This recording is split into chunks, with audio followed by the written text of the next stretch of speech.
Hello beautiful family, तो कैसे हो आप सब लोग। तो आप देख रहे हो मिस रेनो के व्लॉग। तो मैं उठ गई थी और उठते ही सबसे पहले मैंने नहा लिया और नहाकर मैंने लगा लिया स्ट्रेक का सीरम, जो मैं हमेशा अपने हेयर पर यूज करती हूँ। उसके बाद मैं सीरम को लगाया और हम जिस तरह हेयर स्टाइल रखना चाहे उस तरह हो जाते इस सीरम से।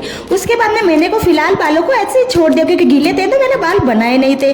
उसके बाद में मैं आ गई थी फटाफट किचन में कुछ कुछ खाने के लिए। तो मैंने फटाफट मेरे लिए पोहे बना लिए और ये देखो मेरे पोहे बन भी गए थे। फिर क्या, मैं लग गई थी खाने के लिए। तो सबसे पहले मैंने पोहे लिए और थोड़ी सी नमकीन लिए चटकदार बनाने के लिए पोहे को। उसके बाद में मैं लग जाती हूँ फटाफट खाने को और मैं चम्मच से नहीं, मेरे हाथों से ही खाती हूँ क्योंकि मुझे हाथों से खाना और भी टेस्टी लगता है। तो क्यों मेरी तरह किस किस को हाथों से खाना टेस्टी लगता है मुझे कमेंट में बताना। उसके बाद में खाना खाकर मैंने धो लिए बर्तन और पोहे इतने तीखे हो गए थे ना, मेरा तो मुंह ही जल गया। उसके बाद में मैंने कुछ मीठा ढूंढा तो ये देखा एक मुझे बॉक्स मिला, उसके अंदर मिली 2 पेस्ट्री। तो फिर क्या, मैंने पेस्ट्री खाई और अपनी जुबान को थोड़ा राहत मिला। उसके बाद में खाने के बाद में मुझे तो आ गई नींद। पहली बार जो मैंने सोचा वो हुआ। मैं सोच रही थी खाना खा के सो जाऊंगी और ये देखो मैं सो गई।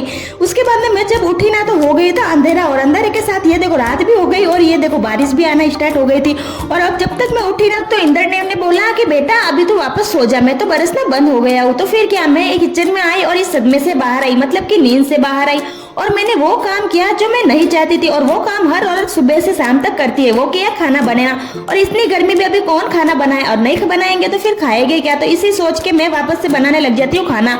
और खाना बनाते बनाते ये देखो मेरी भगवान ने वापस सुन ली। ये देखो वापस बारिश आना स्टार्ट हो गई। तो फिर क्या, ठंडी हवा खाते खाते मैंने फटाफट खाना बनाया और ये देखो रोटी तो बन गई थी। फिर मैंने कटिंग किया आलू और साथ में कटिंग किया प्याज, और प्याज आलू को कटिंग करके ये देखो मिर्ची और लहसुन सबका तैयार कर दी। उसके बाद में मैं लग जाती हूँ फटाफट तड़का लगाने में और ये देखो तड़का लगा के मेरी सब्जी भी बन गई और मेरे हस्बैंड भी घर पर आ गए थे। तो फिर हम बैठ गए थे खाना खाने के लिए। तो कैसा लगा व्लॉग कमेंट में बताना। मिलते हैं न्यू वीडियो के साथ, तब तक के लिए राधे राधे, जय श्री कृष्ण।